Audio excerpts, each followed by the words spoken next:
Ce soir, on s'entretient avec le numéro 72 des Foreurs de Val-d'Or, champion de la Coupe du président de la Ligue de hockey junior majeur du Québec et originaire de Thetford Mines, Pierre-Maxime Poudrier. Bonsoir Pierre-Maxime, ça va bien? Salut, ça va très bien, toi? Oui, ça va bien. Tout d'abord, j'aimerais que tu nous expliques un peu tes succès cette saison dans la Ligue de hockey junior majeur du Québec. On parle de 47 points en 68 matchs. C'est ta meilleure saison en carrière jusqu'à présent dans les circuits Courteau.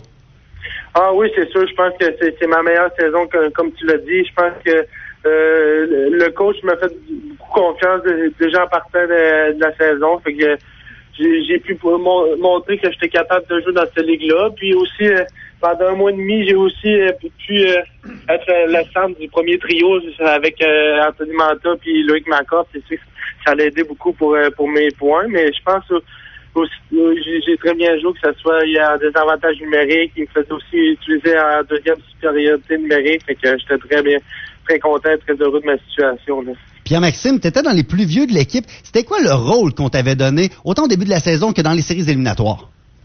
Je pense vu que j'étais des plus vieux, puis souvent j'étais sa troisième ligne comme un peu, puis je jouais souvent avec des jeunes, fait que j'avais à les pousser un peu aussi à les montrer comment ça se passait dans le junior majeur, puis qu'il fallait travailler à chaque jour. Puis je pense que j'ai aidé beaucoup de jeunes, puis encore l'année prochaine, ça va être aussi un rôle de leader là-dedans, les aider, puis les faire performer. Pierre-Maxime, ton frère Loïc avait remporté la Coupe Memorial. Maintenant, c'est toi qui as remporté la Coupe du président. J'aimerais que tu parles un peu de l'esprit familial de toi et de Loïc, car chacun, vous avez remporté une coupe pendant que l'autre était dans les estrades. C'est sûr que c'est vraiment plaisant. Puis les deux, on garde tout le temps contact. Même lui, durant les séries, il est venu me voir puis m'aider à Val-d'Or. Fait que je pense que on est vraiment proches. Puis c'est vraiment le fun que les deux, on a pu laisser nos marques dans le junior majeur, là. Justement, quand on regarde le parcours des Foreurs de Val-d'Or cette saison, une saison presque parfaite, pas vraiment d'anicroche, c'est une équipe qui renversait tout sur son passage. Comment s'est passée la saison, justement, dans l'entourage de l'équipe? Je pense que déjà en partant, je pense qu'on avait une équipe pour aller loin. Mais c'est sûr qu'il y a beaucoup d'experts qui nous voyaient jamais là. On a surpris beaucoup en finissant premier de notre division TELUS. Mais l'ambiance était vraiment parfaite dans le vestiaire. On sait que Alex Rouleau, il est allé chercher Antoine Bibeau aussi au fait, puis Ryan Graves. Je pense qu'il manquait juste un peu ça pour aller plus loin. Puis je pense que tous les gars on est fiers de ce qu'on a fait, là. Les profs de français appellent ça l'élément déclencheur. À quel moment avez-vous réalisé que vous aviez l'équipe pour tout remporter? Je pense que c'est vraiment à l'approche des séries, quand on a vu que après les fêtes, on était capable de battre des grosses équipes. Puis surtout le gros match aussi qu'on avait à Blainville, qui allait décider c'était qui finissait premier de notre division. Puis ça nous permettait d'avoir un bon avantage pour les séries. Steve Bégin, qui agit comme entraîneur adjoint pour votre équipe en fin de saison, quel a été son apport justement avec les jeunes?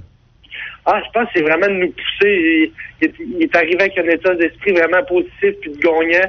Puis je pense que c'est lui qui nous boostait un peu avant les games, qui venait nous parler dans la chambre, puis vraiment, il a vraiment apporté son leadership et son esprit gagnant là, du côté du hockey, là.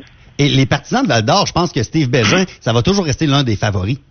Oh oui, c'est sûr. Tu le voyais tout de suite à Val-d'Or quand il a fait son arrivée sur la glace, et le monde l'a applaudissé pendant au moins 2-3 minutes, là.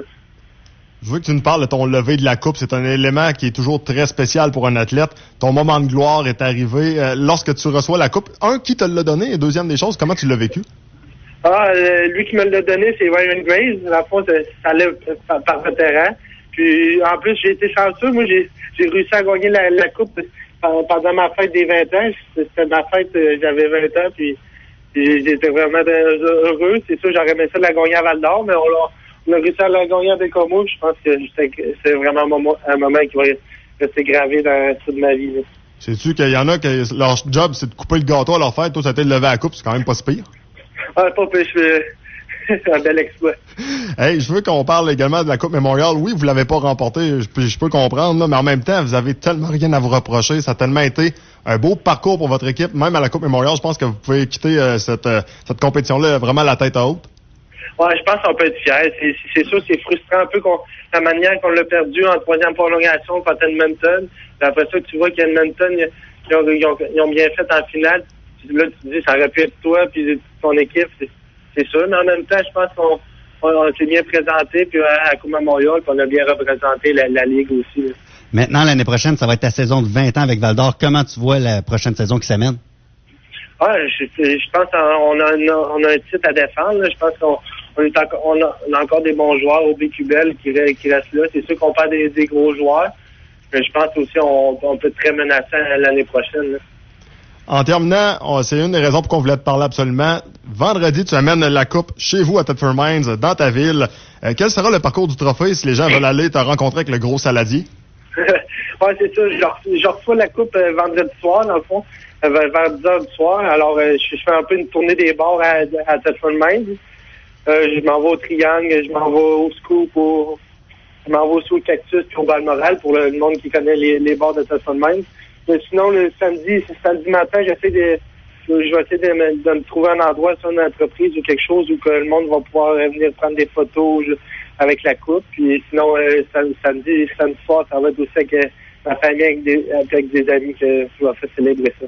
Ça va être qui la première personne à qui tu vas permettre justement de lever la coupe? Je pense que mes parents, c'est sûr. Mon père puis ma mère, je pense il y a un gros morceau à avoir avec ce que j'ai fait. Puis je pense que c'est grâce à eux que je suis rendu là.